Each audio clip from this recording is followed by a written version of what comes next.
Hadir di sini ada yang ingin divaksin, ada yang ingin disuntik vaksin, mau? Enggak ada yang mau. Gimana sih?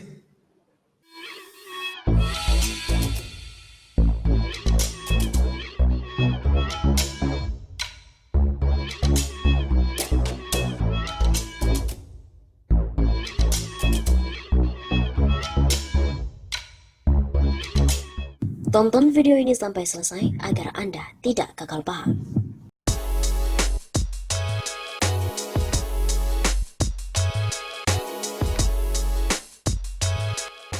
Video 18 detik Jokowi dan cap presiden yang tidak dipercaya. Beredar sebuah video memperlihatkan Presiden Joko Widodo sedang berpidato di depan sejumlah orang. Video itu pun beredar di media sosial. Pada video yang berdurasi 18 detik itu, terdapat sebuah narasi, yaitu ketika Presiden tidak dipercaya. Dalam durasi singkat tersebut, Presiden Jokowi juga menanyakan kepada hadirin terkait kemauan vaksinasi. Jokowi heran para hadirin tidak menyambut baik rencana vaksinasi itu. Ya, hadir di sini ada yang ingin divaksin, ada yang ingin disuntik vaksin, mau? Gak ada yang mau. Gimana sih? Takut apa? Kata Jokowi dalam video tersebut. Merupakan akun Facebook Laode Bintang Pramudia yang turut mengunggah video 18 detik tersebut. Ia membuat narasi terkait video itu. Gak ada yang mau ya? Tulis akun Facebook Laode Bintang Pramudia pada hari Selasa 5 Januari yang lalu. Unggahan ini ramai direspon oleh warganet, terdiri dari 75 emoticon, 26 komentar, dan 15 kali dibagikan. Menurut penelusuran, klaim pada video tersebut memperlihatkan para tamu Jokowi tidak ada yang mau divaksin COVID merupakan hal yang salah. Faktanya video itu telah dipotong atau diedit. Video asli turut diunggah oleh redaksi Detikcom pada hari Jumat 18 Desember tahun lalu, tahun 2020. Video dengan label BPMI State Press itu total berdurasi 3 menit 1 detik. Dalam durasi awal itu memang benar para hadirin belum memberikan respon saat Jokowi bertanya tentang vaksin. Namun Jokowi memberikan penjelasan lebih lanjut. Di antaranya dia kembali menegaskan akan menjadi orang pertama di Indonesia yang diberikan vaksin. Hal itu dilakukan Jokowi demi Hal itu dilakukan Jokowi demi meyakinkan semua rakyat Indonesia bahwa vaksin itu aman. Jokowi menyampaikan 70% atau 182 juta masyarakat Indonesia akan diberi vaksin. Vaksinasi itu dalam rangka menciptakan kekebalan komunal atau herd immunity. Jokowi juga mengungkapkan alasan terkait target 70% warga Indonesia yang divaksin. Jokowi memberikan ilustrasi secara sederhana.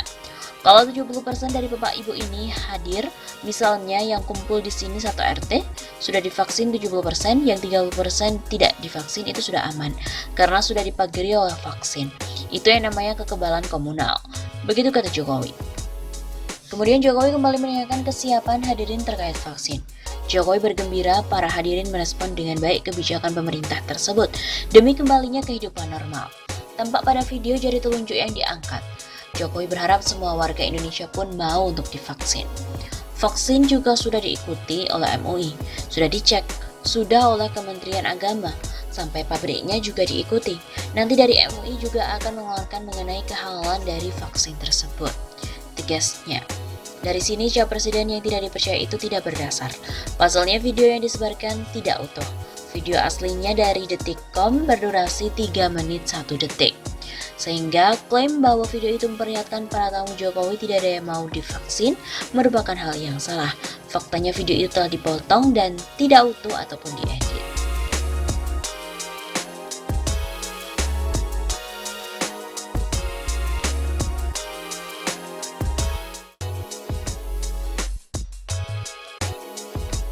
Kekuasaan Jokowi hampir menemui ajal. Kekuasaan Joko Widodo hampir menemui ajal karena sudah tidak mendapat kepercayaan rakyat. Demonstrasi di berbagai daerah menunjukkan Indonesia sudah tidak punya presiden lagi. Kekuasaan Jokowi ini hampir menemui ajal. Rakyat sudah tidak percaya lagi pada penguasa. Begitu kata pengamat politik Muslim Arbi kepada redaksi Suara Nasional pada hari Senin 26 Oktober. Menurut Muslim, pemerintahan Jokowi berupaya menutupi ketidakpercayaan rakyat dengan mengerahkan lembaga survei dan juga buzzer. Saat ini, media mainstream sudah berani mengkritik terbuka Jokowi. Survei Kompas menunjukkan rakyat sudah tidak percaya pada pemerintahan Jokowi. paparnya. Kata Muslim lagi, para pendukung Jokowi juga sudah menyatakan kritik terbuka pada penguasa. Walaupun baru sadar atas kelakuan Jokowi yang sudah umbar-umbar janji, tetapi para pendukung Jokowi yang sadar bisa menjadi pemicu ketidakpercayaan secara masif pada para penguasa saat ini. Jelas Muslim. Selain itu, ia juga mengatakan kekuasaan Jokowi harus merespon aspirasi rakyat agar tidak menemui ajal. Hal itu harus segera merespon tuntutan rakyat dalam penerbitan Perpu untuk membatalkan Undang-Undang Omnibus Law Cipta Kerja. Begitu pungkas Ardi. Pihak istana pun tidak marah ataupun membantah menyikapi hasil-hasil survei yang menyebutkan bahwa kepercayaan rakyat pada Presiden Jokowi menurun. Pemerintah pun menerima hal tersebut dengan lapang dada. Indikator Politik Indonesia yang dipimpin oleh Burhanuddin Muhtadi merilis hasil survei. Hasilnya kepuasan masyarakat terhadap kinerja Jokowi menurun menjadi 66,5%, turun dibandingkan hasil survei pada bulan Februari yang angkanya menyentuh 69,5%. Juru bicara Presiden Fajrul Rahman mengatakan Jokowi menghargai hasil survei indikator politik. Meski turunnya hanya 3%, penurunan ini akan melecut semangat Presiden untuk meningkatkan kinerjanya. Kata Fajrul lagi, Presiden juga akan terus berupaya melakukan reformasi birokrasi. Apalagi sukses tidaknya membangun sistem ini responsif, sangat dipengaruhi partisipasi oleh publik. Makanya istana juga mendorong partisipasi publik untuk melakukan reformasi birokrasi yang konstruktif dan berprinsip pada kepentingan umum. Sekiranya ada 3 alasan kepercayaan masyarakat terhadap Jokowi ini turun. Dan apakah benar Jokowi akan kehilangan kursi kekuasaannya? Ini merupakan tahun pertama yang berat bagi Joko Widodo. Mantan pengusaha itu terpilih kembali sebagai presiden pada tahun lalu, tahun 2019. Tapi hanya beberapa bulan memasuki masa jabatan keduanya, dia pun harus berhadapan dengan pandemi COVID-19. Beberapa bulan kemudian, Jokowi menjadi sasaran kritik keras atas keputusannya dalam mendukung pengesahan Undang-Undang Sapu Jagat Cipta Kerja yang cukup kontroversial. Banyak aksi demonstrasi untuk menentang pemerintahan Jokowi dan telah berkembang di seluruh Indonesia. Para pengunjuk rasa berasal dari berbagai kalangan masyarakat termasuk mahasiswa dan juga kelompok kerja. Beberapa survei mengenai kinerja Presiden pada tahun pertama, termasuk yang dikeluarkan oleh media terkemuka harian Kompas, menunjukkan bahwa kepercayaan publik terhadap Jokowi ini menurun. Survei Kompas menunjukkan persentase orang-orang yang puas dengan kinerja Jokowi turun menjadi kurang dari 40% pada Oktober.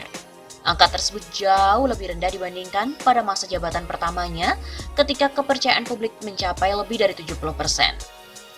Maka, ini akan melihat 3 ulasan utama meningkatnya kekecewaan publik terhadap Jokowi. Yang pertama adalah gagal melindungi masyarakat Indonesia dari COVID-19.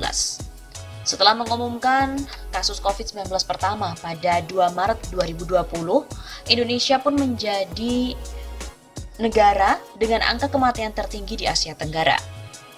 Per November tanggal 3, 2020, Indonesia tercatat memiliki angka 415.402 kasus COVID-19 dan tertinggi di Asia Tenggara, serta menjadi peringkat ke-19 di dunia. Hal ini menunjukkan penanganan pandemi yang buruk oleh pemerintah Indonesia. Alasan utamanya adalah pemerintah lebih memprioritaskan ekonomi dibandingkan dengan kesehatan rakyatnya. Alih-alih mengalokasikan sumber daya ke sektor kesehatan ketika virus pertama kali menyerang Indonesia pada Maret, pemerintah malah justru memutuskan untuk mengalokasikan hampir 300 miliar rupiah di sektor pariwisata untuk menangkal dampak negatif dari wabah virus corona. Inisiatif yang bertujuan untuk menarik lebih banyak turis asing akhirnya ditunda karena tekanan dari masyarakat. Sementara negara-negara lain berhati-hati dalam mengambil keputusan untuk menangani COVID, Indonesia justru sebaliknya. Ketika negara-negara seperti Vietnam dan Singapura yang mendapat pujian atas penanganan COVID-19, mereka telah memberlakukan aturan ketat untuk melindungi rakyatnya. Sebaliknya, pemerintah Indonesia justru hanya memikirkan agar aktivitas ekonomi tetap berjalan normal.